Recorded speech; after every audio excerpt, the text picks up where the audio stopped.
When I heard that Metal Hellsinger was a crossover of Doom meeting Guitar Hero, I questioned how it would work. And suffice to say, the developers have done a fantastic job of blending those two games. The first thing you notice when you fire this game up is the musical score.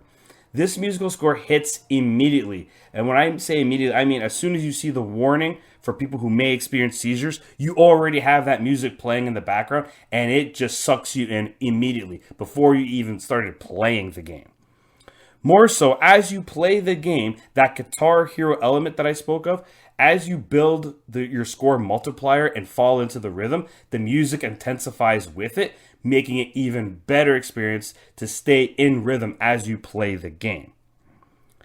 Of course, this is all backed by the game's fantastic art style and the way the story is told. Essentially, the story is told through narration, and the narrator, I don't know who the voice actor is, but he is known for appearing in Western-themed type of projects, and that Western feel fits in nicely with this game and the story and the tone that the game is going for. When it comes to the game's core gameplay, the essence of it is you're playing Doom. You go, after you complete your tutorial stage, you literally go from stage to stage, killing demons and eventually a boss at the end of that stage, only to repeat this loop over and over again across the game's 8 main stages. The difference is when it comes to that Guitar Hero element that I spoke of. The success for you to proceed through the game will all depend on your ability to sync with the game's rhythm to build score multiplier. The reason why you want to build your score multiplier is because as your multiplier increases, so does your damage output and your ability to stagger enemies to do melee kills. Obviously, melee kills are very important because much like Doom, if you do a melee kill, you'll also recharge your health for doing so. So it's actually an integral part of the game. Of course, all of this is great and dandy, and it works really well, except for one thing. The rhythmatic approach to the game, the way the rhythm is not for everyone.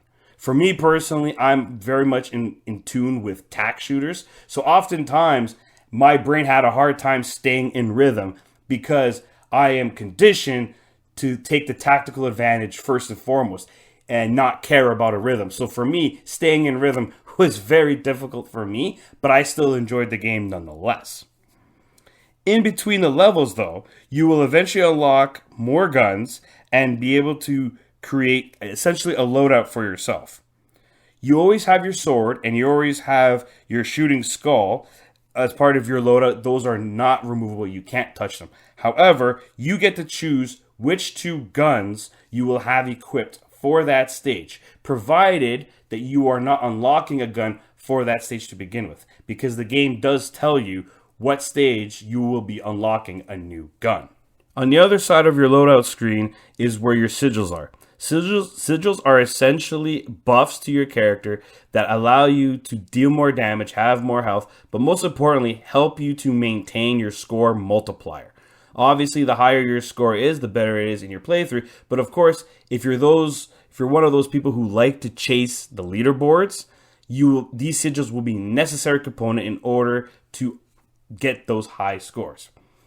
Speaking of which, the actual playthrough length of the campaign, if you want to go front to back, for me, it took me 5 hours to do so, with only completing about 2 challenges for those sigils. There is still a whole bunch more for me to do in order to unlock all the sigils to chase those high scores.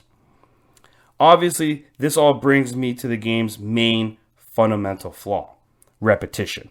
The core loop from level to level is exactly the same. Even the bosses that you fight at the end of those stages are all the same boss in terms of look.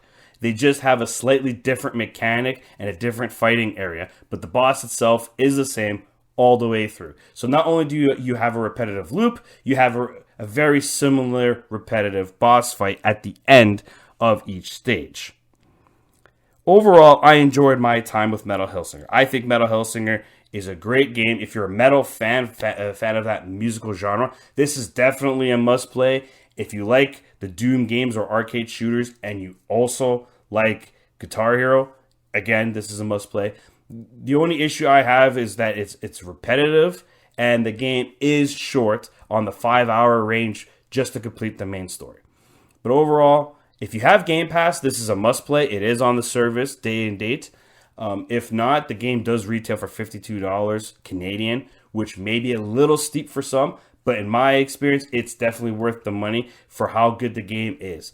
In my opinion, this is the best indie game that I've played this year, and I'm giving Metal Hellsinger an 8.5 out of 10. This is Veteran Gamer, and I hope to see you guys next time.